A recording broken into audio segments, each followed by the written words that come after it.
Well, hello and howdy. Scotty, my man. How are you, bud? Good, man. I don't like these every other week podcasts that we record because I feel like I don't see you as often, and I'm missing a little piece of my life by not seeing you. But we still haven't I had that meetup yet either, huh? Yeah, no, we haven't. Scott and I are trying to meet up after work one of these days and Yeah, I've go been going on grab a too many brewski. vacations. Yeah, Yeah, yeah, you do. I'm not here. Yeah, it's true. It's true. And you've been going on so many vacations recently, and we haven't. I know that your heart grows fond for Front Range Hockey, which episode number 25 today on Thursday, July 22nd, 2021. And, you don't get to see me often. You don't get to see me as Hey, often. Ah, this guy. this guy who's got dad jokes. This guy. But all of that aside, you mentioned all the vacations and everything that you're taking. So in August, I'm going to go visit my mom. She lives in North Dakota. And so I'm going to go visit her. And then in, let's see, in September, at the end of September, I have a good friend who lives in Spokane, Washington. And this kind of ties into what's been going on recently. The Seattle Kraken are having 3 preseason games in Spokane, Kent, Washington, and Everett, Washington. 3 WHL cities with sizable arenas that they can have preseason games in. And so my friend in Spokane texts me last week on Monday or Tuesday, and he goes, "Hey, did you know about the preseason games?" I said, "Yeah, I heard about them. When are they happening?" End of September. He goes, "I bought season tickets for the Spokane Chiefs up there, and so I got to put together a package where I got 4 tickets for the preseason game that the Kraken are having here against the Vancouver Canucks." So he's like, "Yeah, and you can buy tickets too. You and your girlfriend can come on up and we'll see how it works out." I'm like, "Okay." He's like, "You got a room here? We've got room for you here at our house." And so, you log into the site, refresh. Did this for about 15 minutes. I'm like, "Well, I guess we're not going to have tickets." And then my friend's like, "Well, I just did it, and I've got some tickets here. Let me release them." And so he released them and got out of the website, and I got back in. They weren't the same tickets, but 2 tickets. I'm going to go see the very first Seattle Kraken preseason game in Spokane, Historic. Washington. Wow, that'll be fun. That'll be fun. And then Nice. and then we're going to go to Washington, D.C., and I'm going to meet my other podcast co-host, Sean O'Brien, and his bride over in Washington, D.C., because that's where they Nice. live, is in DC Metro. So that's my vacation lineup coming up. And sorry to take up the first 3 minutes of a Seattle Kraken story. Look, it wouldn't be a Front Range Hockey podcast if we didn't, go off the rails as soon as we, push record. So right, it's good. You guys get a little insight, and we maybe we're burying the lead a little bit as journalists, but you guys get a little insight into our lives, and I guess we like to connect like that. We do. And speaking of connecting, last but not least, your mother actually brought this up on social media. Yes. And it was kind of like, "Oh, wow. Has it been that long?" It's a historic moment for us. Historic moment. July 24th, 2020 is when Scott and I started our podcast journey together. We recorded 8 episodes of Colorado Eagles Tape to Tape over at the sinbin.net, which is now Field Pass Hockey. They did a little rebranding and repurchasing over there. And then, again, this episode, the quarter century mark, episode number 25. Let's see, who has number 25? Oh, yeah, Logan O'Connor. That's who's number 25 for the Avalanche. It's your boy, Logan O'Connor, episode number 25, in your programs, number 1 in Scott McDonald's heart. Amen. And hey, what a pat on the back, and it says a lot about this guy that he was one of the protected players in the expansion draft, and that's how important he is to these guys. He's going to be a full-time player for the Avalanche, next season, and I mean, what a story this guy is. He went from just the local boy, DU, winning a national championship, foregoing his senior season, foregoing his captaincy at DU to sign a contract with the local town, and with the Eagles and the Avalanche, and now he's on a one-way deal this upcoming season. He's getting protected by the Avalanche when there's a lot of other options on the table for him there, and it says a lot, not about the organization and about him as well. So what a story that guy's had in just the last 3 years. So yeah, and every time he hits the ice, I mean, it's obvious. Like you mentioned those. What does Cronin always say? I always forget it. Those players that are on the ice and you notice the visible, visibility. Yeah, when you talk visibility, as soon as Logan O'Connor hits the ice, he gives 110% every shift. And that's a huge heart thing. And soul, drives the team. And speaking of, we gotta get this one in there too. So sure. He's the replacement for Matt Calvert, who announced his retirement today. And right, yep. What a sad way to go. His body couldn't hold up. We've all kind of seen this coming for the last year, maybe 2 years even. And I guess it was a back issue. He had a major back surgery. That's kind of what did him in this final time, but.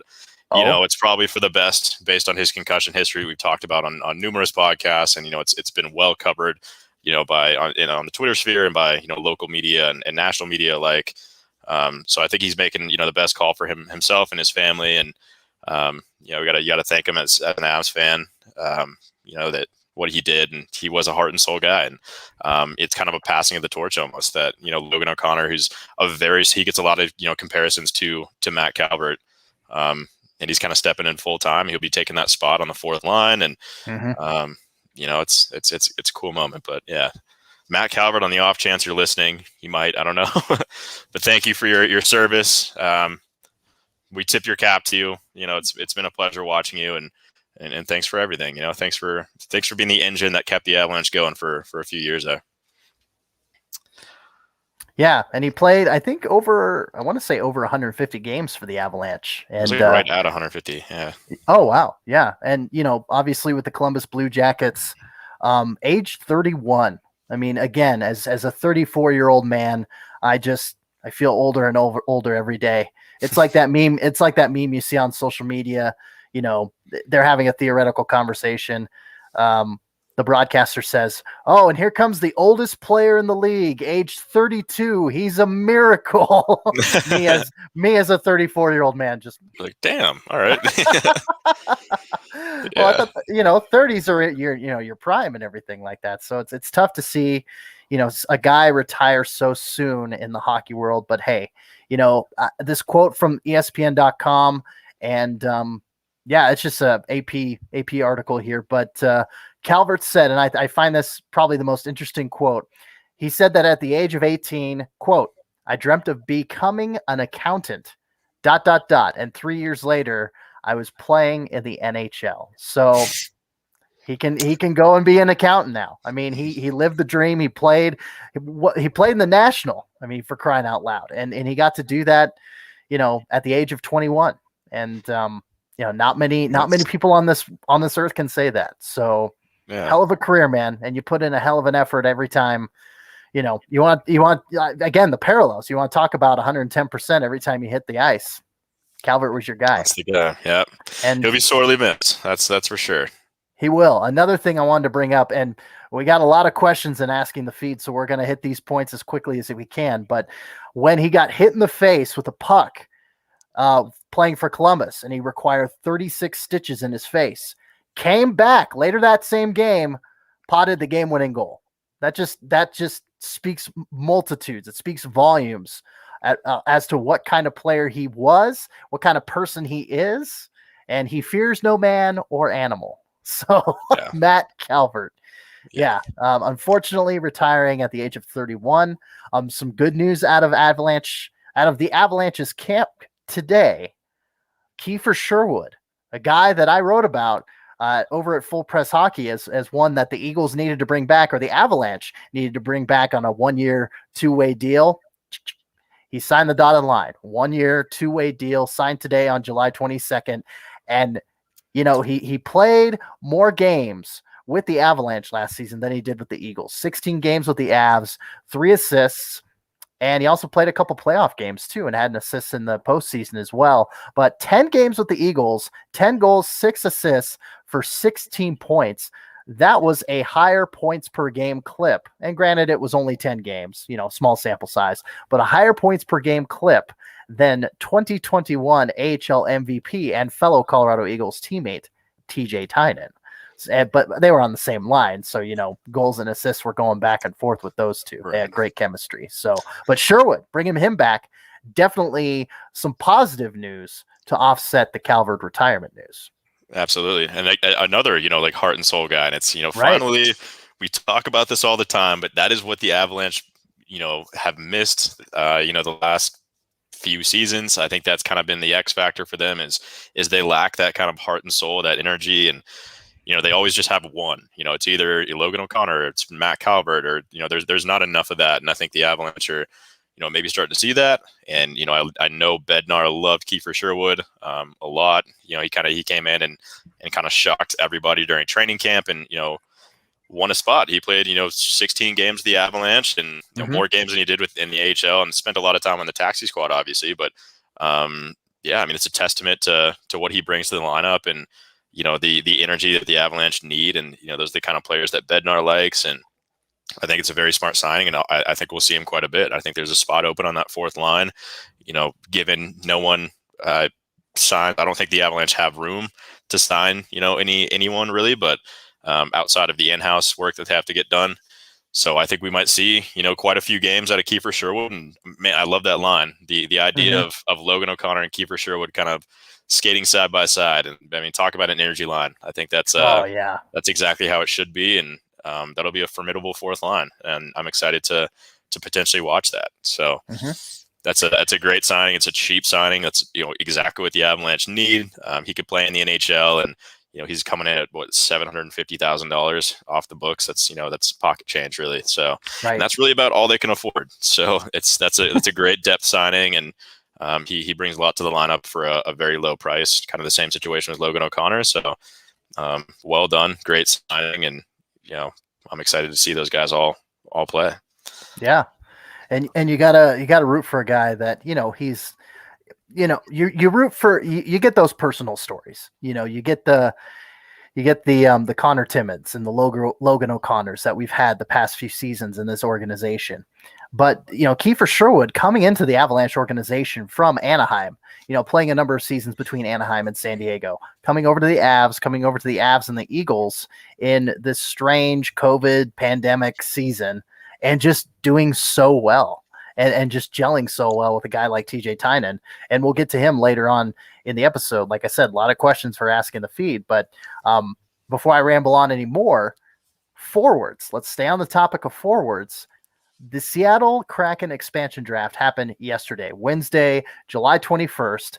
And boy, I mean, it was all leading up to this, Scott. We had questions pretty much every episode, whether it was, from episode 1 until, just a couple. I don't think we got any last episode about the expansion draft, which was kind of mind blowing, which was interesting. But all this conjecture. Gabe Landeskog still hadn't signed. Is Seattle going to sign him and take a chance on, whatever his contract may be? Is it going to be JT Compher? Is it going to be Eric Johnson? And him waiving his no move clause. And is it going to be Jonas Donskoy? Guess who ended up being? It was leaked. The whole damn thing was leaked earlier in the day, which was really anticlimactic and disappointing. Yeah, of course, you have the players' agents and stuff putting that out there, and team reports and stuff. And Bettman's like, "Oh, it's gonna happen. I can't control anything." Well, you're the commissioner. You gotta control some things. Come on, man. But anyway, Jonas Donskoy, at least for now, is part of the Seattle Kraken's roster. And again, that's we talk about that. We talk about money coming off the books. We talk about that. Jonas Donskoy, like we mentioned before the show started, $3.9 million a year.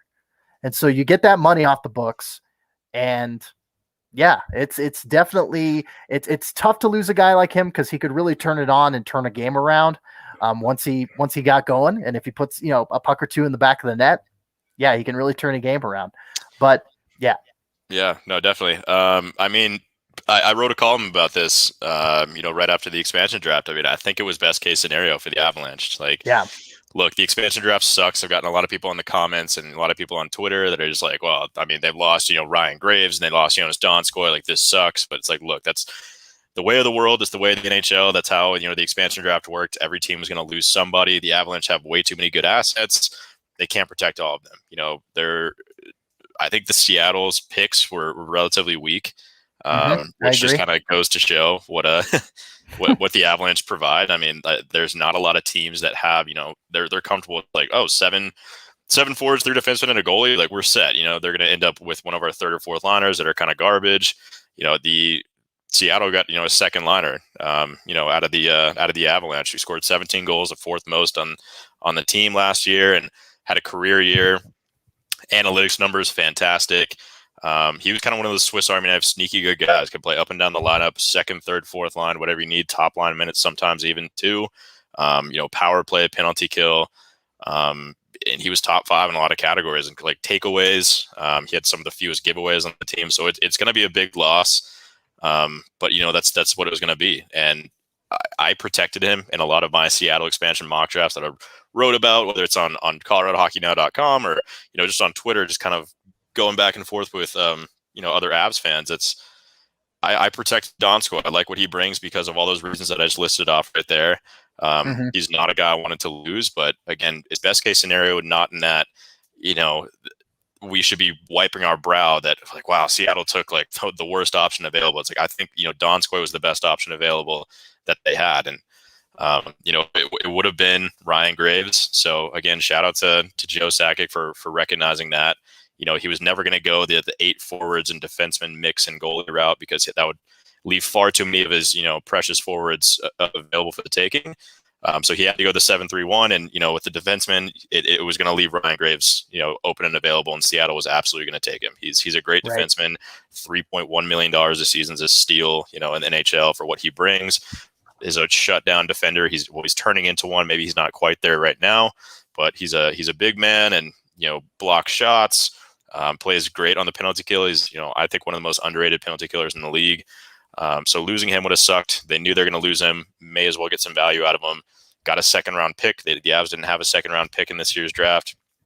Got a pretty solid Russian depth forward who I trust in Sakic with these depth forwards that he signed. He knows he's done his scouting report. The entire Avalanche scouting team, they've done their homework on these guys, and I trust that. I don't really know much about him, but I think he's going to be great, and I think he'll be great for the Eagles, and then could be a guy that could see some minutes in the NHL as well.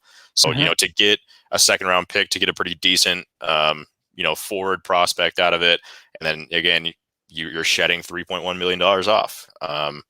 So I think that was great. And then, the fact that between JT Compher and Jonas Donskoy were probably the 2, guys that Seattle was thinking about taking to take the bigger contract out of that, I think is awesome. And, I wrote about this in that column I was talking about too, is, I think it's good. Another best case scenario, because I think losing JT Compher would be a mistake. And I know a lot of people kind of hate on the guy, and he's, had an up and down career so far in Colorado, but I think the best is yet to come for him. So I'm excited to see what he brings, and he brings versatility to the lineup.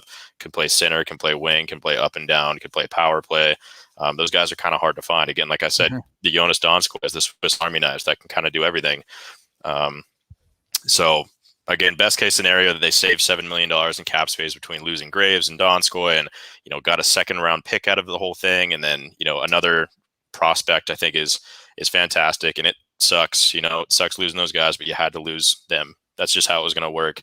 So now we flipped that $7 million, and hopefully sign these Gabe Landeskog's, and obviously they protected Philip Grubauer. They wouldn't have protected Philip Grubauer if he was going to walk. So I think that's a shoe-in for re-signing the guy. Obviously, right. Cale Makar is not going anywhere, but if he wants $10 million, they can afford to give him the extra $1 million. And then maybe even sign a Brandon Saad. Have some room for those guys, or go out, and there's a lot of good free agents that are available. A lot of those depth guys that we've talked about, where it's Ryan Getzlab or people hate Corey Perry, but they should go get Corey Perry. Oh, so, yeah, Montreal already said, Coach Bergevin said, GM Bergevin, Mark Bergevin, said that he's not going to let Corey Perry go. So Okay, see, there you yeah, go. there you I think it go. was a mistake. The Avs should have, signed him. He's got such a stigma in this league, but Yeah. this is 2 years in a row. He was with Dallas. When Dallas went to the Stanley Cup final 2 years ago, and then he was with Montreal when they made it to the Stanley Cup final this past year. It's like he's won some Stanley Cups, and he's been to a lot of Stanley Cup finals, and it's like that's interesting how that happens. Maybe there's a correlation there. He's not just on good teams all the time. Look at Montreal sucked. Dallas was not great. No one expected them, 2 years ago to make it where they made it. And it's Right. because they have those guys like Corey Perry that come together when it matters the most, and they win. So either way, getting a little sidetracked on the Corey Perry conversation, but at the end of the day, to put a bow on this, I think it was best case scenario. They saved $7 million in cap space. Donskoy is a replaceable guy. They have guys like, Alex Newhook who could step up. I think Martin Kaut's going to get every single chance to make this team, next season. So again, it sucks. I know people are upset about it, but, they didn't lose anything for nothing, I guess. They got assets in return for all this. And then most importantly, they saved money. And that's what this is about. To save almost $4 million on losing Donskoy is great if you're going to look at any sort of positive on that. Because, that's what the Avs lack is money. And, that's what they need the most right now, especially with reports of, Gabe Landeskog asking for $10 million a year, which I think it's just the classic agent negotiating through, the Twitter sphere and through social media to kind of boost those offers. But we'll see what happens on July 28th. I don't think Landeskog's going anywhere, and he's certainly not getting $10 million a year. So they'll settle for like an 8-7, but whatever. We'll get in that. Hey, like you said, clearing up $7 million between Donskoy and trading Ryan Graves before the trade freeze, the Kraken trade freeze on July 15th there for Mikhail Maltsev. And yeah, AHL, NHL fringe guy. I didn't know he was this young, 23 years old in the last year of his entry-level contract. So he could go down to the Eagles. He played with Binghamton for one game last year, but 49 games in 2019-20. And he played 33 games for the New Jersey Devils back in 2021 as well. 6 goals, 3 assists, 9 points. So, maybe you pair him with, like you said, with a Logan O'Connor or Kiefer Sherwood, or maybe rotate those guys as need be, Yeah. But hey, Dervzuki in the house. He says, missed the beginning, but I'm here. Fred. Hey, good to see you, buddy. What's up, man? All right. Well, with that covered, 22 minutes seems a little short to cover the Avs, especially with all that's been happening. But again, we got to get all those questions for asking the feed. So let's chug along. We're going to talk Colorado Eagles now, and some news coming out of Eagles camp as well. One of the guys that I said that the Colorado Eagles should re-sign was leading scoring defenseman for the Eagles this season, rookie Ian Scheid. He is actually going over to Germany, the DEL in Germany, and he's going to go play with the Straubing Tigers over there. That was announced on July 9th. So Eagles losing a defenseman, but they bring in Rob Hamilton from the Stockton Heat, the Calgary Flames organization. And so they signed him and announced that signing, I should say, shortly after that. So lose a D-man, bring in a D-man. Why not? Then the Eagles signed. They announced today that they signed on a 1-year, 2-way AHL deal, ECHL Rookie of the Year from the Utah Grizzlies last season, Matthew Boucher coming in. And again, Boucher. Sorry, my dentist is Boucher. He spells it the exact same way. Gotcha. So that's but Boucher, Matthew Boucher. Yeah. Sorry. Fun fact about him: the only reason why I knew that, I probably would have pronounced it the same way, but he's the eldest son of Philippe Boucher, who is a long-time NHL defenseman I think he played for Dallas, and he was one of my favorite NHL defensemen growing up. Like, he was always fun to watch. I watched a little Dallas Stars hockey. Shouldn't have just said that, but okay, it was bound to come out anyway. We'll talk about it real quick. I know you knew about this, but I did. So you did confess it to me. Yeah, my dad's side of the family, they're from Dallas, Texas. I grew up a Dallas Stars fan. Maybe I'm still a little bit partial to them as well, but I watched a lot of Stars hockey in my day. I've been to a lot of games, traveling to go see the family, and Mike Modano is my favorite player of all time growing up. He's the one that got me into the sport, and Marty Turco. But cool, Marty Turco. When this comes out, I'm gonna lose a lot of a lot of followers, but oh, it is what it is. Our viewers on YouTube just dropped to 0 because of that. So no, I'm kidding. I'm kidding. No, it didn't. That didn't happen. I'm just joking. But no. Fun fact: Marty Turco and I are actually connected on LinkedIn. So me as well. Oh, look at you go. Yeah. I mean, when you're in Idaho, you get a lot of Dallas and Texas Stars connections. Yeah. Both personally and social media wise. So anyway, nice. But yes, I don't hold it against you that you grew up a Stars fan. So I hope the Front Range Hockey Nation doesn't either, because you are they'll get over it. I'm an objective journalist. I'm not even supposed to root for no cheering in the press box or whatever. So I'm technically not supposed to be an Avs fan. You could be partial because you know those guys. You go to the locker room, and I've spoken with Dater about that. It's hard not to cover the team, or he came from New Hampshire or whatever. So he was a New England guy for sure. Didn't know anything about hockey really. Didn't care about the Avs, but now obviously covering them for 25 years, and it's you kind of grow to like them, and that's just the way of the world. But right. Yeah. And again, building those personal relationships through your journalism and everything, it's bound to happen. It's bound to, it's bound to happen. But yes, Matthew Boucher, like Bobby Boucher. That's some high quality H2O. Sorry, Matthew. Matthew Boucher, ECHL Rookie of the Year, played for the Utah Grizzlies last season. Pretty well earned that AHL two-way contract. He'll be a good depth addition to the Eagles if and when he's called up. Well, I say if and when. It's pretty well foregone conclusion, I would imagine. So, he'll be a top line guy in Utah, but he'll definitely be a third or fourth line guy with Colorado. Okay. 25 goals, 27 assists for 52 total points in 57 games played, plus a goal and an assist in 3 playoff games against Allen in the first round this postseason for the Grizzlies. So congratulations to Matthew Boucher for getting that AHL contract. You love seeing guys, getting that next rung up, getting that next step up. And Boucher, you win Rookie of the Year. Why the hell wouldn't you sign this guy to an AHL two-way deal? It's a no-brainer. So congrats to him on getting that deal. And last but not least, speaking of deals, but this is a different kind of deal, for those local folks, the Eagles on July 15th announced that 99.9 The Point will be the new home of the Eagles on the radio waves. They will host all 68 Eagles regular season games, plus the preseason and postseason as well. It was actually announced on the 14th, forgive me, not the 15th, but Town Square Media signed a multi-year deal, and that will be the new home of the Colorado Eagles, at least on the radio, come October. So, which is good timing. Our last guest was the voice of the Colorado Eagles himself, right? Kevin McGlue. Very graciously came on the show. And of course, me and my infinite dad humor, the McGlue that holds it all together was the name of that episode. So you're welcome.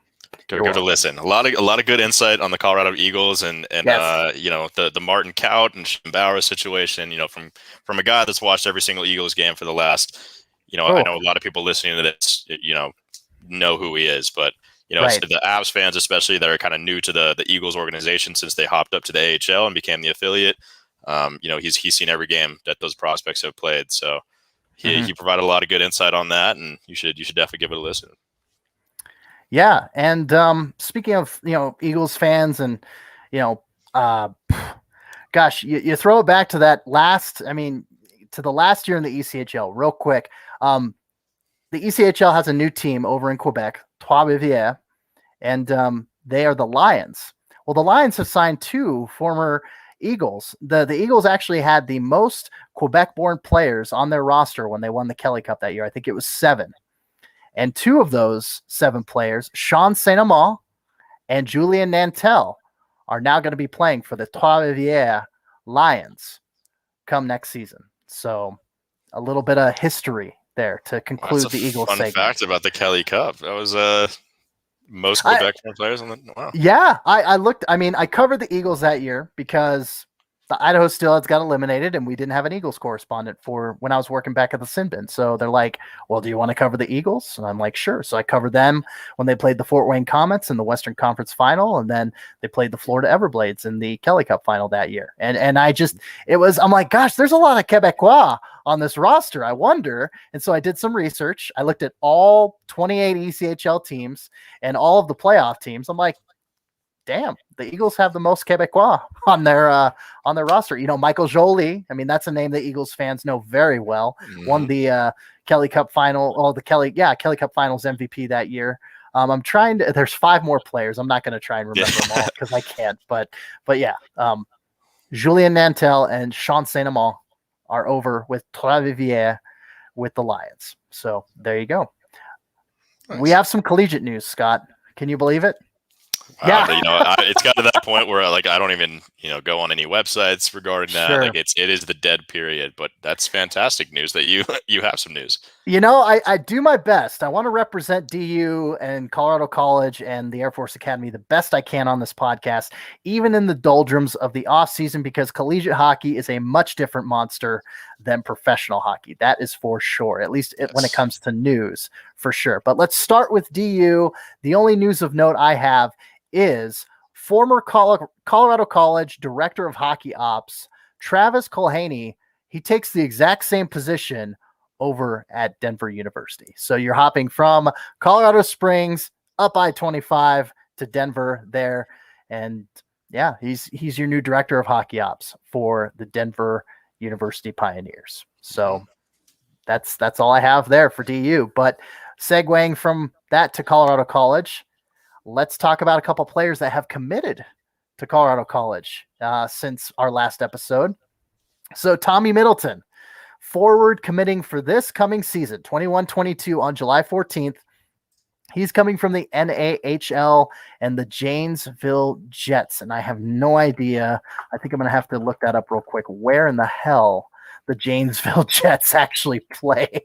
because I do not know. So, let me look that up real quick. But Tommy Middleton coming in. I think 6 or 7 players have been announced for the upcoming season, or maybe just commits since the new head coach, and his name is failing me, unfortunately. I can't think of it off the top of my head. But yes, with the Janesville Jets in the NAHL, he had 16 goals and 18 assists for 34 total points in 33 games. So that's over a point per game clip for Middleton. And the Janesville Jets are based out of still don't know. Oh, Janesville, Wisconsin. Okay. There you go. That's where I just came back from. Really? Not Janesville, but a little town called Wausau, who I'm sure a lot of people have never heard of it. It's like central Wisconsin. You have heard of it. I think it's an Indian reservation, Native American reservation, and incredible. I mean, I loved it just to get away from. I live in downtown Denver, so just getting out of the city and having literally zero reception, phone barely works. Perfect. Just living on a cabin 5 feet away from a lake, just boating, wakeboarding, trying to wakeboard. I am god awful. I couldn't even stand up once. So, if there are any wakeboarders that are listening to this, give me some tips. I tried. It's tough. I thought it was gonna be way easier than it was, but we had a good time. So, shout out Wisconsin. It was my first time there ever. And the Milwaukee Bucks. Good for them, too. Just won the NBA championship. Yeah. First NBA title in 50 years. Last time they did that was a guy named Lou Alcindor was playing for them. And you may know him after his Muslim conversion as Kareem Abdul-Jabbar. Yeah. Yes. So I wasn't sure if you knew that or not. I didn't know that, but I did know Kareem Abdul-Jabbar. I didn't know his other name. Lou Alcindor. Lou Alcindor. Okay. There you go. Dropping knowledge on Scott once again. Fun fact. Boom. Yeah. Fun fact. We're all about the fun facts at Front. Absolutely. For sure. So yeah. And so Tommy Middleton coming in from Janesville, Wisconsin, the Janesville Jets there in the NAHL. Caden Meberenko. I can't pronounce his last name. It's Mbereko. Meberenko. I'm going to say Meberenko. He is a goaltender that committed for the 2022-23 season on July 13th from the U.S. National Development Team program. So Colorado College has a goalie commit for 2 seasons from now, which is nice. That's always good. It's always nice to shore up, the position of netminder and have that taken care of heading into the seasons in the future. So 2 player commits since the last episode. And last but not least, okay, the Honan Ice Arena. So that's Colorado College's old practice rink on campus. Now, obviously, that has been, it's been rendered obsolete by the new Robson Arena that's being built on Colorado College campus as well. So the Honan Ice Arena is going to be no more. It's permanently closed, but the city of Salida, it's about a 2-hour drive southwest from Colorado Springs. But Salida will be getting major components from the decommissioned rink. We're talking the boards, the glass, the benches, the bleachers, other equipment, and most importantly, the ice refrigeration system. They're all heading to a new rink to be built in Salida. So, growing the game, building a new rink in Salida, all they need now in Chaffee County is a structure to house the rink. So all of that has been donated to the city of Salida. They're going to be getting a new rink. And what a great way to recycle. Honestly, that is so cool. That was so cool of Colorado College to put a hockey rink in a small town like Salida, Colorado. And you got to love it. You grow the game. Even in Colorado, there's room for growth. In such a hockey bastion like Colorado, you can still grow the game. And that's just really cool that they did that for Chaffee County and the city of Salida. So I wanted to end on that note. I thought that was a really cool news piece, especially in the off season. Yeah, it's a great. And we are Front Range Hockey after all. We don't just talk college hockey or Avalanche or Colorado Eagles. It's across the game. We should even start getting into like some high school stuff. Like there's some really good programs out here. Like some Longmont native just signed with somewhere, I don't know, but yeah, that was who was that? I tweeted that out. Yeah. I can't remember now. It was oh man. Oh, my memory's failing me. Yeah. But you don't see it very often, and it's cool. The game's growing. It's been growing since the Avalanche moved here, and even just a little bit right before they moved here too. But it's it's becoming a bit of a hotbed, of just maybe not producing, hockey talent. Like there's not a lot of natives that are from, Denver or Loveland or, Longmont, especially. Like they're very few and far between, but there's a lot of places to come to play here, whether it's, the college hockey programs. There's some great just, double A, triple A up north as well. And then obviously, you get the NHL team that's, perennial Stanley Cup finalists, or not Stanley Cup finalists, favorites rather. Yeah. Unfortunately, they're not finalists, but they'll get there maybe. So the Longmont native was Will Graber. He signed his second contract at the AHL level with the Hershey Bears. Nice. So he split his rookie campaign between Hershey and ECHL South Carolina with the Stingrays. So yeah, it's cool. It's becoming more and more. I mean, one of the Colorado College signees, Prokop, not related to Luke Prokop, by the way. I looked that up. I'm like, is there a relation there? No. But I forget the kid's first name, but it's a Prokop. He signed with Colorado College, transferred out of the University of Nebraska, Omaha after 2 seasons there. He went to Colorado College. He grew up in Highlands Ranch. So talk about growing the game, talking about kids coming from Colorado cities, and I mean, it's a good thing to see. It's great. So, yeah. All right. So that's it for the collegiate news. Unfortunately, no Air Force Academy news. Again, that you talk about collegiate hockey being its own monster. Air Force Academy is its own beast within the monster because it's a military academy. So, military service kind of included in there. It's not the main goal. If you're going to the Air Force Academy, you're not going to play hockey and make it to the NHL. That's probably the last thing on your mind. Yeah, definitely. So, collegiate hockey, that's all for that segment. And we're 40 minutes in. That leaves us ample time, plenty of time to talk about, the questions that the fans have, the question that you, the people, have for Scott and I. It is time. for Asking the Feed, our favorite segment of the program. We love to hear from the people, and it's time. It's time to field those questions. So first and foremost, question I got was from TJ at TJ Tracy 92. Are you surprised by who they took for Colorado, talking about the Kraken expansion draft, or do you think they should have taken someone else? In short, like you said, Scott, before, Donskoy was probably the best choice that the Kraken could have selected in regards to the Avalanche's current roster situation moving forward from that pick. Yeah, no, absolutely. And when we say best choice, I mean best choice for Seattle. He's like the best player available on Colorado's roster. Right. Of course, there's other guys I would much rather them taken, but that just wasn't going to happen. But I think it's an ideal scenario, as ideal as it could have been.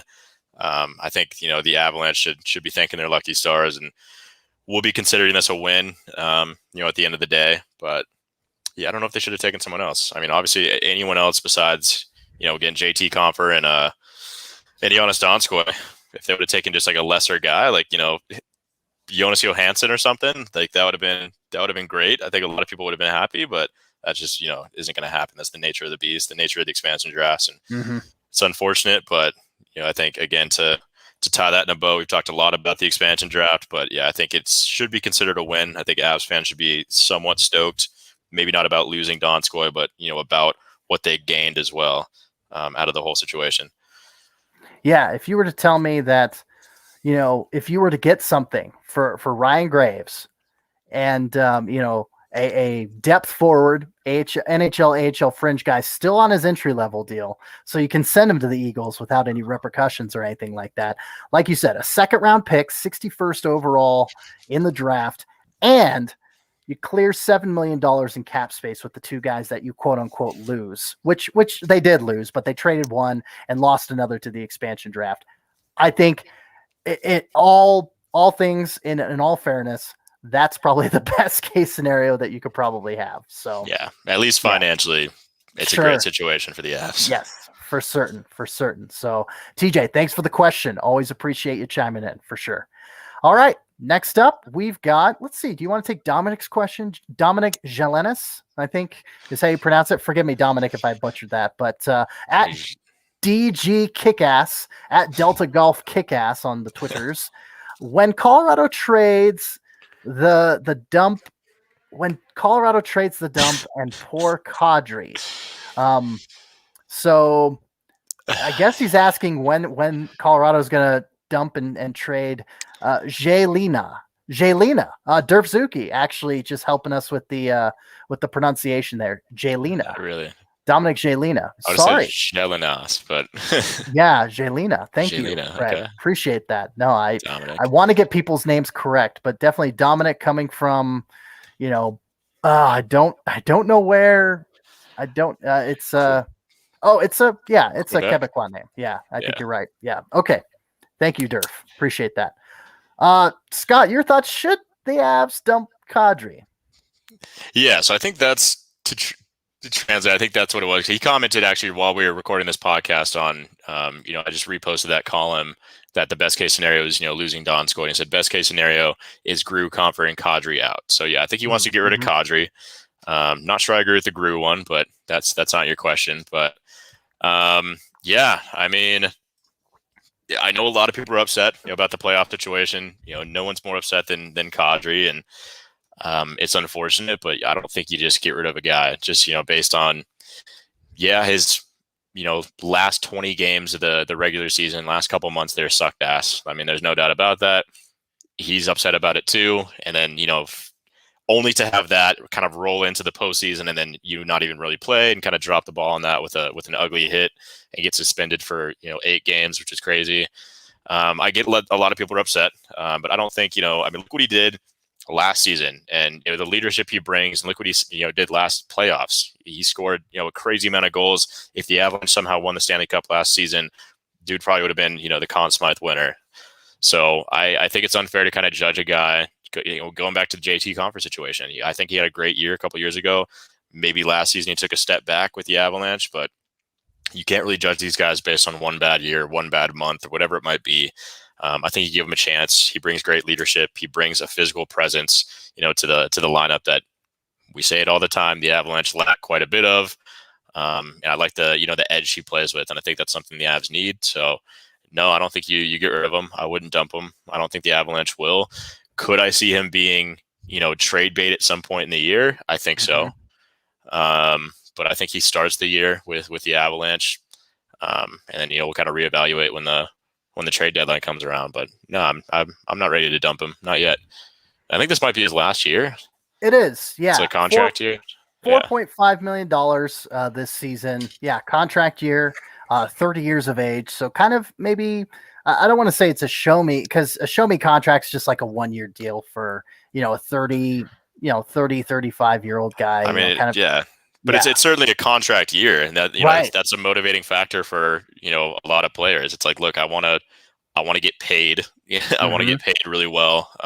So I'm going to go out there and I'm going to hustle. I'm going to try to score a bunch of goals. I'm going to try to impress everybody. And so that's another thing to kind of be excited about is I could see that being a motivating factor for him. And the guy's just a really great guy too. Like, just his story's awesome. He's a very philanthropic guy. Is very vocal about just racial issues and things of that nature.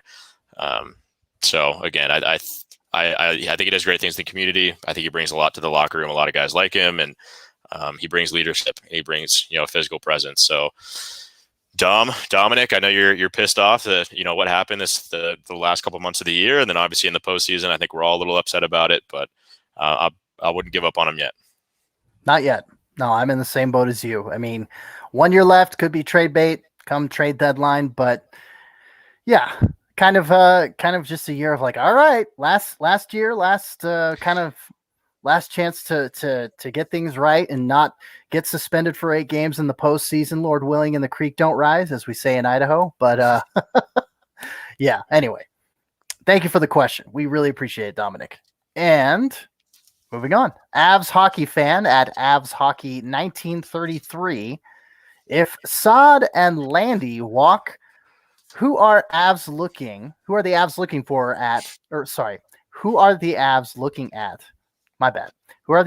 at as replacements, either by trade or unrestricted free agency? I've seen Schwartz's name linked to the Avs if Landeskog doesn't sign, but I would imagine they are exploring multiple options. Of course, we're going to get a litany of questions about Landy and the uncertainty there. I'm sure the Avs were probably waiting for the chips to fall after the expansion draft, and come for free agency and after the NHL draft. I mean, there's still a lot of dominoes to fall, as it were, in that scenario. Yeah. So what do you think, Scott? Yeah, I mean, we'll see what happens on the 28th. I think that's what both sides are waiting for. Again, we kind of touched on it at the start of the podcast, but there's obviously some public negotiations going on. It's a smart tactic. That's a lot of sports agents use these days. It's a controlled leak of sorts that they'll hit up a big name verified hockey writer and then have them tweet out that like there's a stalemate between both sides and we want like X amount of dollars and they're not willing to pay that, so we're going to go explore our options. Like, yeah, I mean, well done. And a big one, of course, came out with, I won't name him, but a writer based out of St. Louis. So yes, and that was the other thing too. I mean, it was pretty, obvious what was happening, because that was the biggest tie to was, the Avs are seriously, or Landeskog and his team of agents are really looking at St. Louis as a possible place to be rejoined by Ryan O'Reilly, and they're losing. Like, it makes sense that he would go to St. Louis, and I think that's that's an option as well. I don't know if that's going to happen, but yes, I mean, of course, you're going to control that leak, to St. Louis media to just exacerbate the situation and make it seem like it's legitimate. And maybe it is. Maybe St. Louis. I mean, Tarasenko is gone, Schwartz is gone as well. Like they probably have the cap space to to make it happen. If Landeskog wants $9 to $10 million a year, maybe they could afford it. But I think Landeskog in his heart wants to stay here, wants to retire in Avalanche. Loves the city of Denver, and I think obviously both sides want him to stay in Denver, but it's again another tactic. He's going to wait till the 28th when free agency opens up. listen to all the offers, and then he's going to come back to the Avalanche. He's not just going to sign a deal and like, well, St. Louis just offered me $10 million. Let's like put pen to paper right now. I'll fly out to St. Louis right now. No, I mean, he's going to let him know. It's like, look, we have a formal offer for 6 years, $10 million a year. Can you guys top that? And then the Avs can come back and be like, all right, shit, like this is real. Like we got to do this. So I mean, we'll see what happens. Do I think the Avs can afford $10 million a year? No. But I think they have term. Like, again, if it is a sort of 5-year, $10 million deal, $50 million total, the Avs can still come back and be like, take an 8-year, $7 million deal, and you're making more money by the end of your career. You can retire here. Your jersey is already up in the rafters. Like, it'll be there, and then this is the best chance you have. Like, I mean, we're a Stanley Cup favorite, for the next, our window is now. It's open. Everyone in the room loves you. Everyone in the city loves you. This is your best situation. And I think they'll come back and they'll do that. So I'm not really worried about Landy walking at all. So I don't think we should be looking at UFA situations. Maybe, if Landeskog somehow walked, I could see Schwartz, coming in, or, them having the space. I know Ryan Suter has publicly said that, he got bought out by Minnesota and he would like to join a team like Colorado. I think there would be some mutual interest there. So sure, if the Avalanche, did somehow, which 1% chance, I think, that they lose Landeskog, they'd have a lot of cap space available. So I think you go make a big splash.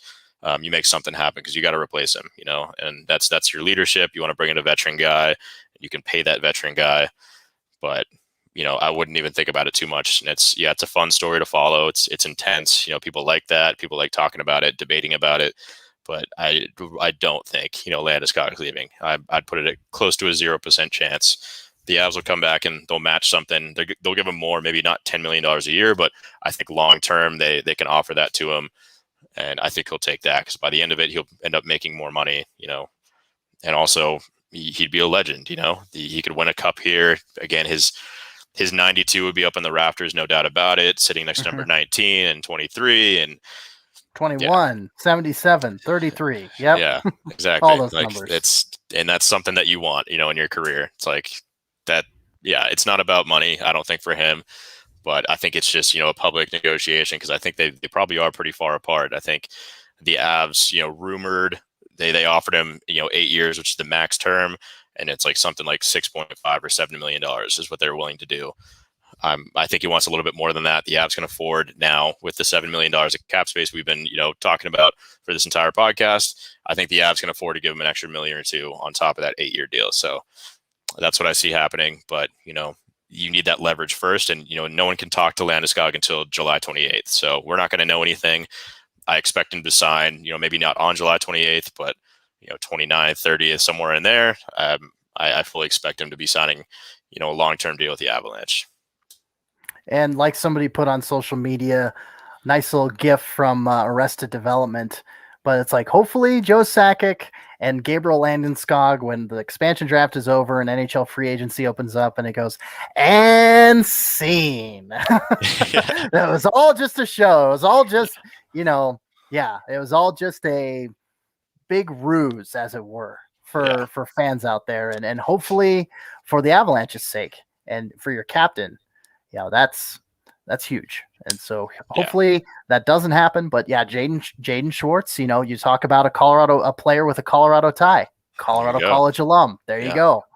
Bring in some Stanley Cup championship experience. If push comes to shove, that's a good option. So absolutely. And Saad, he's staying put, like we said earlier, not going anywhere. So he's still under contract. So all you've got to worry about, Avs hockey fan, is Gabriel Landeskog. No big deal, right? We'll be all right. Anyway, Avs hockey 1933. Thank you for the question. So we're going to jump over to Avalanche territory. He asked a question. So what are you hearing the hold up? Okay, Avalanche territory at BVOGT 1984. I don't know if that's a last name or not, but what are you hearing the holdup is with Landy? I'm sure you're going to get a lot of those questions. Yes. Yes. So we did. We did get quite a few of those questions. So I get it. It's, the hot topic right now. It's a lot of fun. Sure. But, I haven't heard anything. I think, it's, again, what I just said, it's all a public thing. His agents are going to talk to local media. but they're going to talk to every other media about where they're at. But yeah, from what we've heard, it's all just they're really far apart, which I doubt they're really far apart. And they're asking for 9 to 10 million. I think his agent kind of confirmed that. I think the best deal the Avs offered is like 8, by 6.5 or 7 or something in that realm. So I think that's all we know. And again, the holdup is, I don't think there really is a holdup. The holdup is just waiting for July 28th at this point to see what kind of offers, roll in. And, hell, maybe someone does come in with just a crazy deal that he can't, decline, and the Avs just simply can't match. But I doubt that would happen. So I think we'll be all right. Yeah. Yep. Lots of conjecture, lots of supposed, just not on the same ground, just not on the same level, supposedly. Yeah. So again, we'll see once the draft happens, once free agency opens up. I think, relax, RELAX. Everyone gotta relax. Relax. We've been telling people this for months in regards to the expansion draft, and what happened? Jonas Donskoy, not the end of the world. Great player, great second line for the most part. Player, skater, like you said, had a career year, but if push comes to shove, that's the best scenario. So I think it's going to be the same with Landeskog. The organization would be very remiss, very uncharacteristic. I would be very, very surprised if he signed in St. Louis, or another name I've heard floated was the New York Islanders. I'd be very surprised, very shocked. So thank you for the question at BVote 1984. I went to high school with a vote. So VOGT. So there you go. Karen Sherritt. Let's field Karen's question, shall we? She always contributes some good stuff, good thinkers. With Liam O'Brien, Kiefer Sherwood, and Connor Timmins all unsigned, given their involvement in the team this past season, do you see any or all of them being re-signed? And Scott, you were very kind to reply, Sherwood re-signed. Smiley face emoji. It was like minutes before Karen asked that question. So I was like, if you didn't see that on your Twitter feed yet. Great timing. Of course. Yeah. And Connor Timmins, he's got a unique contract situation. I think I brought this up. I may have brought it up on the show, but I also brought it up. I brought it up in my article on who to re-sign for the Colorado Eagles. And Connor Timmins has a stipulation. It's a 10.2 C, parenthetical C. And basically what that means is that the Avalanche have pretty restricted signing rights to Connor Timmins. Like, basically there is a little to no chance that he's going to sign with someone else. Correct me if I'm wrong, Scott. Yes, I believe you're 100% correct. So I wouldn't worry about losing him. I don't know if you trade his rights kind of thing, like if that team you trade him to, he doesn't, there's no way, he's just attached. Like, if the Avs decide not to sign him, your career's over. Like, at some point you're going to relinquish his rights. So I think if they traded him, something like that, but I don't think he's leaving. I mean, because he has to get a contract offer from the Avalanche unless they trade his rights. So I think he'll sign for, a relatively low deal. I could see something like 3 years, a 3x3 kind of situation, maybe 3x4. He hasn't quite proven himself yet. Might even be lower than that number. I don't think the Avs are willing to go, all in on him. Like, he's not going to get a Cale Makar contract or, an 8-year like supermax deal. I think they want to see a couple more years out of him before they fully commit to it. But I wouldn't worry about losing him. Liam O'Brien, he's a guy that I would love to bring back, just for that depth. Like, of course, there's not going to be a taxi squad, next year, but just to have his presence in the lineup in Loveland, I think is great to have that option for, knock on wood, if a guy like, Logan O'Connor, Kiefer Sherwood, or whoever's on the fourth line goes down, he's an easy call up. He has experience at the team. Bednar loves the guy. He loves those physical, presences, and he plays with a lot of effort, and he's just fun to watch, and he brings a lot of energy. And that's something I think the Avalanche needs. So, and he'd be, another super cheap deal. He'd be probably a very similar contract to what Kiefer Sherwood just got today. I know he's more of a veteran player, I think, but he might get a little bit more, but still it'd be, $1 million or, less than that. So I think it's a valuable contract for what you're paying him. And I think they will bring him back. Yeah, Liam O'Brien, one of the guys that I yeah, in my Eagles article, again, I put, hey, bring him back on a 1-year AHL deal. If you don't have enough room for, an Avs contract, a 1-year, 2-way contract, at least bring him back on an AHL deal. So that was my opinion on that. Especially, I was very high on this, especially after the Avs traded AJ Greer to the Islanders organization and brought over Kyle Burrows. And that's another guy I think the Eagles should bring back as well. Defenseman Kyle Burrows. But yeah, losing AJ Greer and that kind of gritty forward player, you bring in Liam O'Brien. I think that's actually kind of an improvement above AJ Greer, especially with how long in tooth. He hits the ice for the Eagles, and you can tell the difference. Everybody steps up their game. Everybody steps up the grittiness in the game. So yeah, that's my 2 cents on it. And Liam O'Brien is 26. Feels like he's much older because he's played a number of AHL seasons already. But yeah, he's just 26 years old. So why not bring him back for a little veteran AHL leadership for sure? So thank you for the question, Karen. Appreciate it. Moving on, we got a lot more. So Kyle at the Prospect Nerd. Have you heard anything about Tynan or any of the other Eagles unrestricted free agents regulars coming back? What's the scouting report on Wingerly? Andreas Wingerly. Avs signed him to an entry-level contract recently. So, Scott, you want to field the Tynan question? You talked to a few people about this. I did. So actually, yeah. Kyle, thanks for asking that question, because it's something I've been wondering about, and you asked that. And I was like, I'm gonna text some people and see what's going on. And unfortunately, none of them have heard anything about where they're at. Either way, but that's gonna be a tough one. I think his price is gonna go up a little bit. I would say stock is high after winning the AHL MVP. Yeah, I would say it's probably 50-50. If he comes back to the Eagles, or again, it's going to be totally up to him. If an organization that this is a guy who's getting up there in age, and is not going to have much more chances for contracts or for NHL time in a lineup.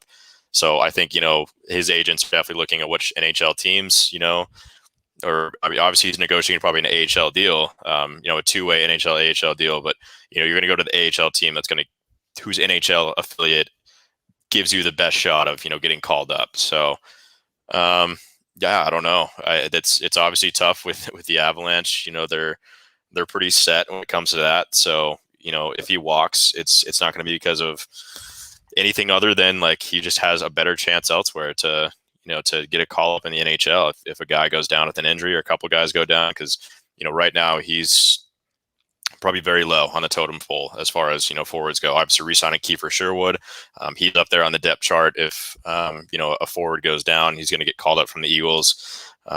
Even Liam O'Brien, those guys kind of didn't see any time.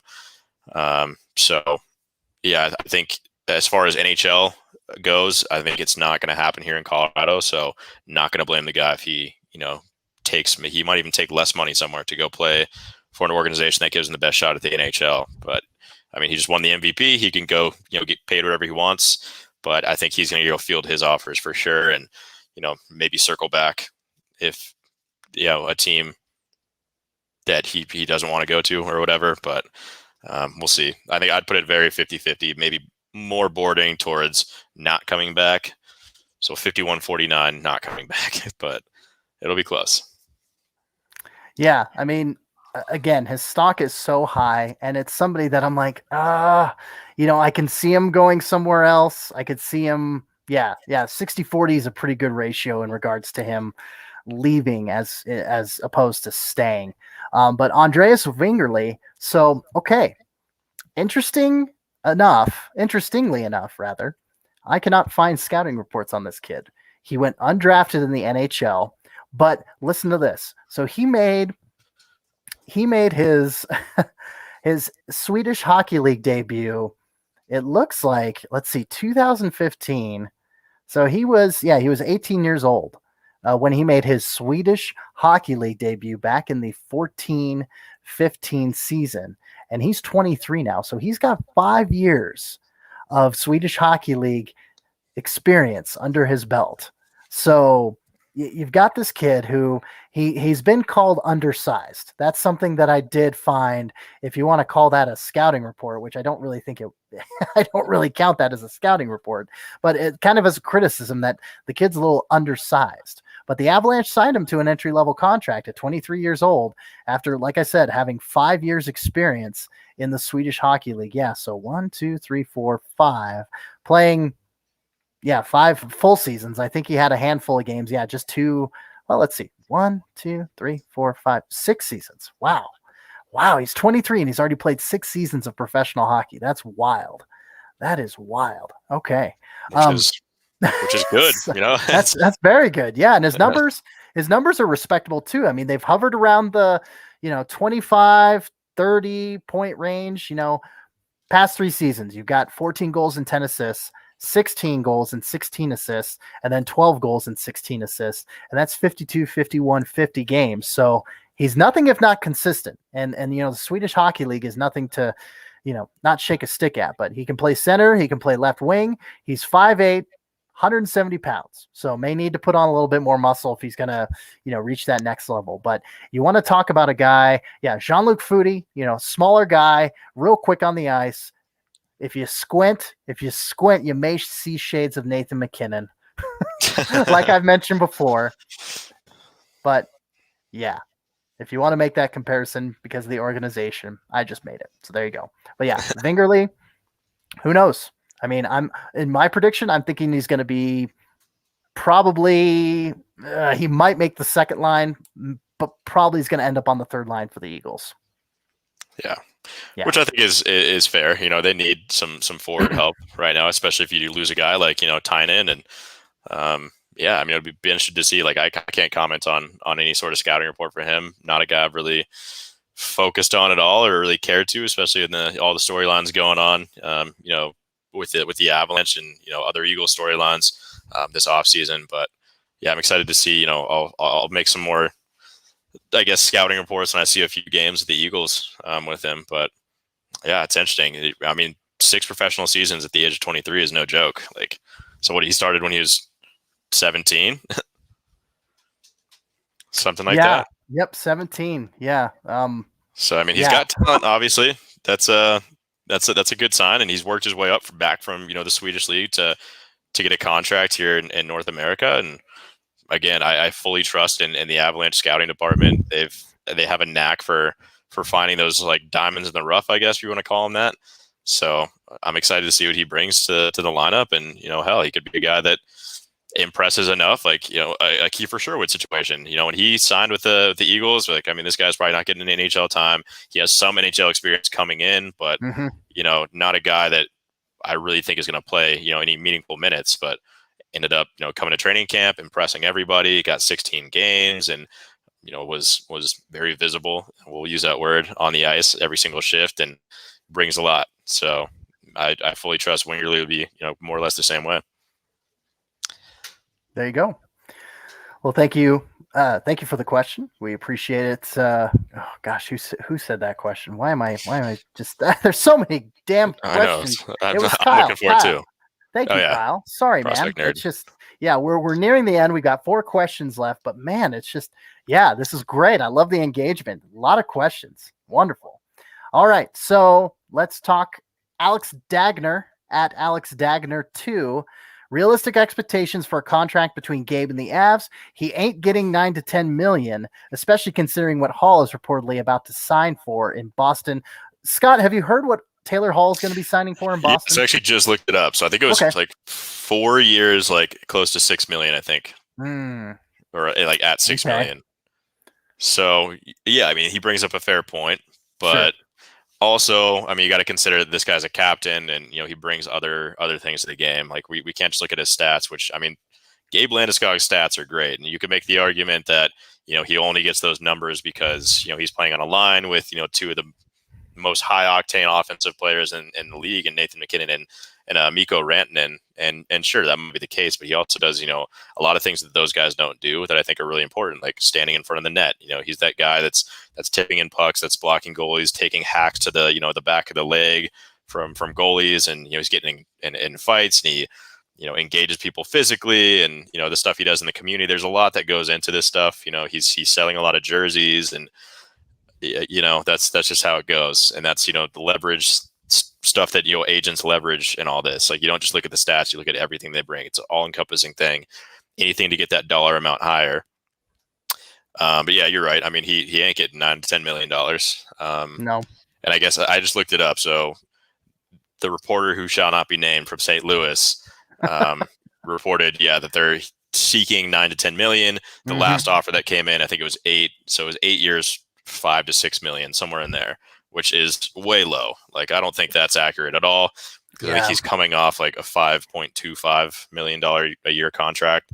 So he's obviously going to get, a promotion from that. Absolutely. I think I would say an 8x7, I think is generous and fair. Yes. I think that's a good deal for him, for the stats, and for, everything that he brings to the lineup. I think that's fair. Or you can go a little bit lower. You don't have to go the super max 8-year deal and, give him a 4 or 5 kind of bridge deal, and maybe he gets 8 per year that way. But I think he's looking for term for sure, and not dollar signs. It's not the kind of guy Gabe Landeskog is. And again, I think his preference would be to retire an Avalanche. He's made that known in the past, and I think that's still his plan. So I think he'll accept the hometown discount to a certain degree, and I think his agent came out and said that he would, to a certain degree, accept a hometown discount. But I guess what the Avalanche are offering is like way too discounted. So maybe that $5 to $6 million number is accurate, but and if it is, I mean, the Avs are kind of kidding themselves. Like, I think it starts at 6.5. And then, if he gets anything higher than that, great. But I think it's 7 to 7.5, I think, is where they'll probably settle. And I think Avs fans should be more than happy. I think all parties involved would be more than happy with that kind of contract. Sure. So I think that's probably a realistic. Yeah. Yeah, I think they're just biding their time so that they can get Landy, Grubauer, and Makar all under contract. So, Excuse me. Thank you for the question, Alex. We appreciate it. Good, sir. And let's go to Durf Zuki, at Durf Zuki, Fred J. In a doomsday scenario where Sakic fails to re-sign Landy, Saad, and Gruby, who would you like to see Sakic pursuing? Also, being a relatively weak draft, would you rather be trading our few picks for other assets? Let me speak on the picks real quick, Scott, and then I'll let you. Sure. Yeah. So, okay. Weak draft, but round 1, round 2, round 3, and round 7. So the Avs have no 4th round, 5th round, or 6th round picks, which you can't really trade a whole lot for. I mean, the Seattle Kraken actually just flipped Tyler Pitlick to the Flames for a 4th round pick.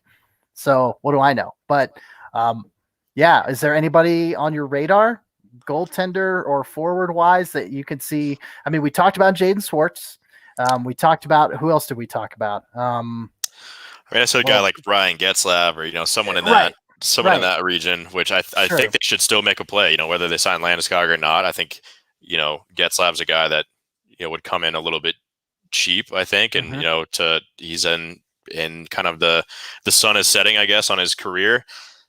So to go to a team like Colorado, everyone wants to play for Colorado right now because they want to win a Stanley Cup, and that's just kind of the nature of the beast. And he's still a guy that I think they should pursue. It's unfortunate. I did not know about the Corey Perry situation. That's a guy that I would go all in on. I think that's the kind of missing piece of the Avalanche are missing, but that sucks. He's not leaving. But yeah, I mean, I would say it's Jaden Schwartz, maybe even a guy like Tarasenko. Why not? But I don't think we have to worry about that again. We touched on that, and same with Grubauer. Like, maybe make a play for Tuukka Rask or something like that. But I think by protecting Grubauer, it's pretty much a given that they're gonna sign that guy. Same thing with Tyson Jost protecting him. They're gonna come to an agreement at some point. It's a silent handshake right now, but yeah, it's probably just waiting for the chips to fall on these bigger contracts. Like, let's get Cale Makar signed. Let's get Gabe Landeskog, the money he wants. Let's see how much we have left over for Grubauer, and we'll get him back. But as far as trading picks, I think that's something that's, when you get into that range, 25 plus, it's worth kind of trading out of the first round. There's there was a Zoom with I forgot his name now, but the Avs' new director of amateur scouting, Wade Clip something, but sorry, he's new. He's no Alan Heppel, so yeah. But I can't remember his name either, so no worries. Yeah, I think it's Wade Klippenstein or something like that. But yeah, I mean, he even came out and said like it's a very, very average draft. and like pretty much just said like we're going to take the best player available. There's really not going to be like much available at 28. And I mean, to say there is no one available as a first round pick, like that's, maybe speaking too strongly and maybe being a little short sighted, but it's one of those things. Like if you get a guy at 28, which is where the Avalanche are picking, tomorrow, it's like, this is a project. This is going to be, 4 or 5 years out. We might see this guy in the NHL. I'm confident saying that. So I think, I could see a trade happening for, maybe another depth guy and then a 4th or 5th round pick to get in those late rounds. Cause you don't want to trade all your picks away. Like, like you said, they said they have four picks. Yeah. They don't have a pick in the 4th, 5th, or 6th round. Yeah. So that's not a lot of picks. They don't have, those assets to trade away. That's kind of, what you leverage in the draft. So I'm not really expecting to see, many deals from the Avalanche tomorrow during the draft. But yeah, I mean, to answer the first part of your question again, like I wouldn't worry about losing, Landeskog, but I see what you're saying. In a doomsday scenario, yes, it would be doomsday. I think you go all in on a Jaden Schwartz. Saad too. I think they're going to re-sign Saad, and then Grubauer. I don't think you have to worry about that either. So, but yeah. I'm going to throw in, if doomsday scenario, I'm going to throw in Sam Reinhart from the Buffalo Sabres, 25-year-old forward, 25 goals, 15 assists for 40 points in 54 games last season. And maybe take a look at Kevin Fiala, just 24 years old, forward from the Wild, 20 goals, 20 assists for 40 points in 50 games last season. So again, doomsday scenario, that's a couple of names that I would pick off the top of my head there. Fuck it, yeah. Make a play on Jack Eichel out of Buffalo too. Oh yeah. Speaking it's of like Buffalo, you want someone to play with that top line. So there you go. Yeah, I would say Jaden Schwartz or Jack Eichel could step in that first round and play beautifully with with those guys, Mikko Rantanen and Nathan McKinnon. Wow, don't get the what if juices flowing too much. Where we got to finish this up. Yeah. but yeah, Durf, Fred, Jay, as always, my friend, you're one of the ardent supporters, the most ardent supporters of the podcast, and we appreciate you, my friend. Absolutely. Thanks very much. And okay, two questions to go. Boris Linthronax Malenko at V1 Duska. Looks like Vinduska with leet speak there, with the O's being zeros and the I being a 1. Who do the Avs target to fill the void for secondary scoring? Does young gun Kaut Newhook step up? I think Newhook and Kaut can both step up. More likely Newhook than Kaut, in my opinion. Does Joe go get someone? I mean, we kind of addressed this a second ago. But yeah, I definitely think Newhook takes another step up. He proved he was NHL ready, playing for the Eagles first and then getting the bump up to the Avs. We can admit when we were wrong. We didn't think he was going to get that call up as soon as he did, but Kaut could take another step up and, like you said, be given all the chances in the world to impress this season and become that secondary scoring. And like the people we mentioned, to go for a Jaden Schwartz, Jack Eichel, a Sam Reinhart, both those guys from Buffalo, and maybe, Kevin Fiala or, another guy. It's just, there's so many chips that have to fall the right way for these things to come true. So secondary scoring with Donskoy gone, I think Newhook steps up and he takes some of that workload. I do. Yeah, no, I think Alex Newhook, he's an NHL player next year. I think that's the plan. So he'll be a full-time guy, and hopefully he really comes into his own. I mean, look at Cole Caulfield. What he was able to do. Holy hell! Competed, hard with Alex Newhook at the collegiate level, as being one of the best freshmen there, and then continuing to play really well in their sophomore year too. And I mean, I think that's what the Avs are hoping for. I think that'd be great, and I think we could definitely see that. Now that he's played a few games in the NHL, played some playoff games. Like, his confidence now that it's there. Let's go train hard with the NHL big guns, and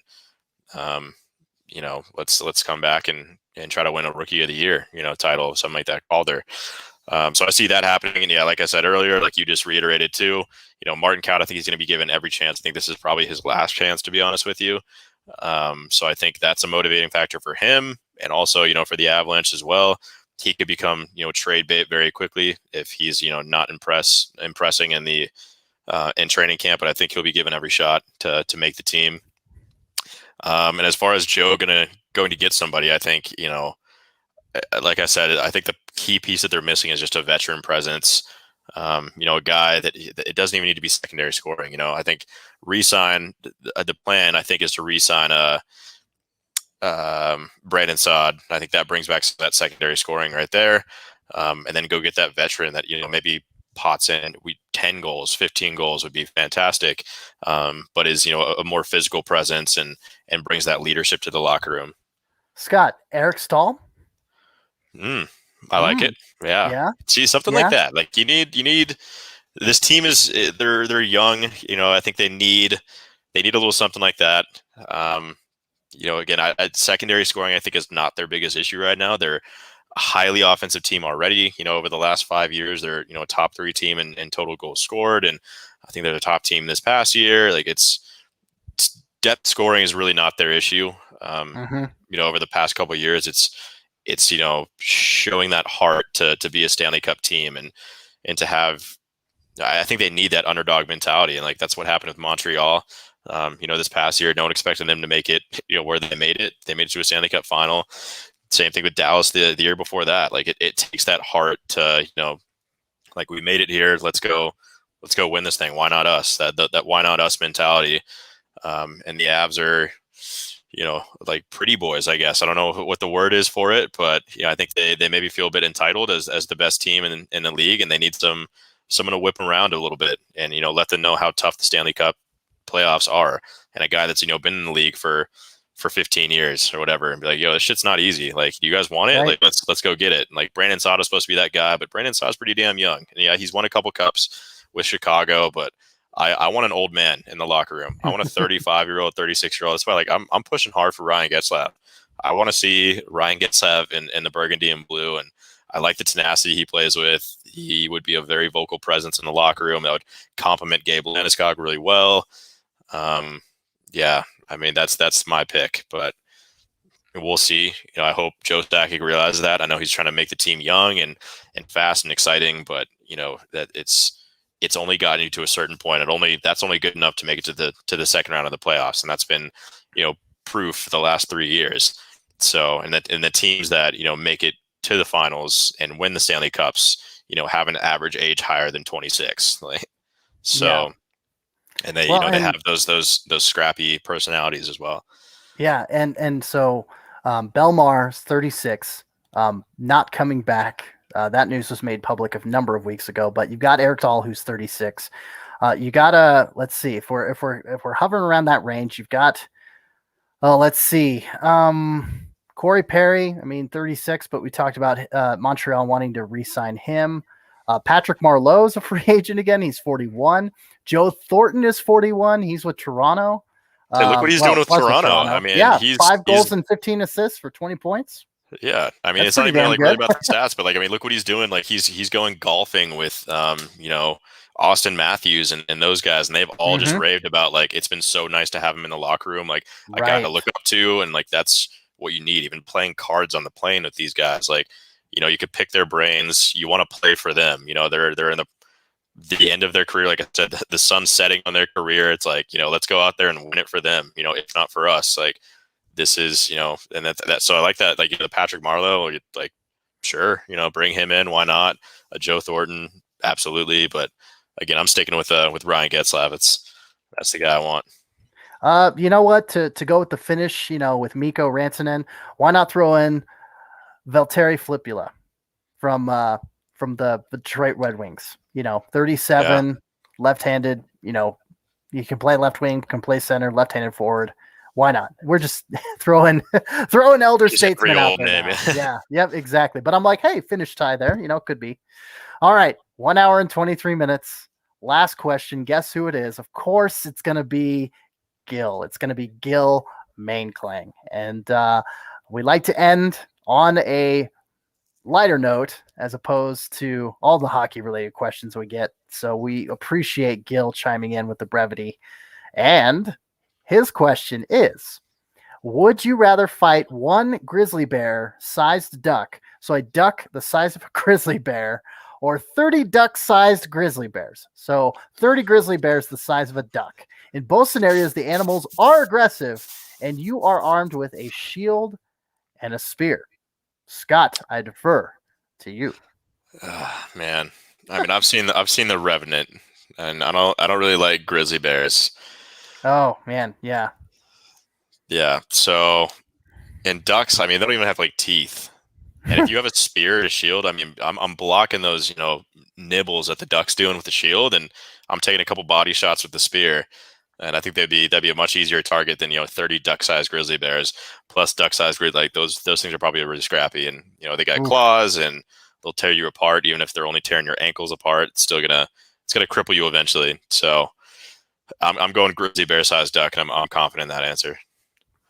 I'm going to say that as well because, yeah, I would rather deal with the bill. And, the bill, I mean, that could get pretty precarious. Wait, can it fly, though? Oh, well, it's a duck, so... I didn't think about that. Yeah. Yep, so you got to... If it's going to attack... If it's flying, that changes the game. Durf says, same here. Lol. But yeah, no, it's it is a game changer for sure. But man, yeah, I would still say the duck because even though it can fly, it's aggressive, so it's going to try to attack you. So that's what you've got the shield for, and then you've got the spear. So you just got to make sure that you find, that heart. And bear fur is thick, so to stab that thing, obviously you can shoot a bear, but like. Yeah, that's going to take a hell of a more effort, in my opinion, to kill 30 of those little buggers than one big bear-sized duck, in my opinion. So I don't know if we're trying to go for an analogy with like the Utah Grizzlies and the Anaheim Ducks or what we're trying to do there, but inadvertent. Yeah, I guess so. I guess my mind went there because they used to be affiliates. So there you go. Yeah. Anyway, well, 90 minutes off season, no big deal. NBD. We're doing it every other week, so you guys got to bear with us. Exactly. You have to bear with us. Try not to duck and cover when we come at you with all this information. Okay. We need to end the episode. Yeah. Oh boy. All right. Well, that is it for episode number 25 of the Front Range Hockey Podcast. Thanks for tuning in. Don't forget to follow us follow our show on pretty well any major podcast platform. You can follow us as well, but we'll get to that in a second. Follow us on any major podcast platform: Google, Apple, Stitcher, Spotify, iHeartRadio, any major platform. We are on it. And please give our podcast Twitter account a follow, as you can see in our handle scrolling below. If you are watching on YouTube, and if you're not, if you're listening audio wise, it's at Front RNG Hockey. I was trying to think of the alphanumeric RNG. I'm like, got put on the spot. Don't mind me. Durfzuki, real quick before tossing it over to you, Scott. Durfzuki says, "Have a good night, guys. Cheers." Cheers, Fred. Thanks, Durf. Right back at you. Yes, sir. Scott, where can the good people, if they don't know already, find your work on the interwebs? You can find my written work at coloradohockeynow.com. A lot of off-season coverage, coming your way. We just got done with the expansion draft coverage. The draft is tomorrow. I'll be hopping on a call with Joe Sakic. I don't know if it's been announced yet. Probably shouldn't have said that. But it's going to be tomorrow, like after the pick. He does it every year, so people should know about that. But sure, yeah. So after the Avs make their pick, if they make a pick, we'll be meeting with Sakic. I'll be writing something up tomorrow about that, and speaking with him. And then obviously we have the Gabe Landeskog situation to cover. There's a lot happening in the pipeline. Obviously, free agency, less than a week away at this point. It's an exciting time of the year. Hockey season, 83 days away from today. The schedule got announced today. It's happening. 82 games. We're back.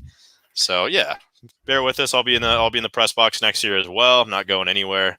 So go subscribe to us over there. And then, if you don't want to do that, I write some free stuff on Twitter, so you can get my Twitter handle a follow at @offscottfree. That's at 0FF Scott Free. Posting a lot of content there, a lot of free stuff, a lot of opinions, and a lot of engagement. I like responding to, just about every single comment. My job hates me for it, but that's the joy of working from home. Yeah. I have 2 screens. Like, dude, I'm on Twitter on one screen, and then, client calls on the other, but it is what it is. So yeah, give me a follow. There you go. Yeah, give Scott a follow. 2,800 Twitter followers strong, I believe. Yeah. That sound right? It is. Yeah. Which is like nothing compared to, some of these, Avs beat writers. So sure, Dater has what, 30,000? Let me get there. Well, yeah, that's be a tough one to beat. Yeah, but true. He's been on Twitter since 07 when it was created. Almost 15 years. Holy cow! Yeah, that's wild. Well, hey, my name is CC Hawkley, and you can find my written work at Full Press Hockey. That's www.fullpresshockey.com. Scott, I spread my wings a little bit, and I wrote a piece on the surprised players that were left unprotected for the Seattle expansion draft. That's my first NHL article. I missed that one. I'll have to give that one a read. Yeah, in my professional sports writing career, all 4 years of it, that's the first NHL-based article, like league-wide. Like, I've done Avalanche stuff, of course, dealing with Hunter Miska with the call-ups and things like that, but never a league-wide article. So, yeah, kind of new ground for me, and I'm thankful for all the people who did read it and reacted positively on LinkedIn and Twitter and all the social media platforms. So just wanted to throw that in there. I mean, hell, we're already 90 minutes in. Why not? So, so just wanted to say I'm grateful as I'm continuing to turn new leaves in my sports writing career. It's a great feeling, and it's a great opportunity for me to be able to do that. And like I said, stretch my wings, expand my comfort zone a little bit. So check that out. Check out this show and a ton of other great hockey podcasts, plus other great sports and sports entertainment pods on the Full Press Radio Network at www.fullpresscoverage.com. All right, for Scott McDonald, once again, I'm CC Hawkley.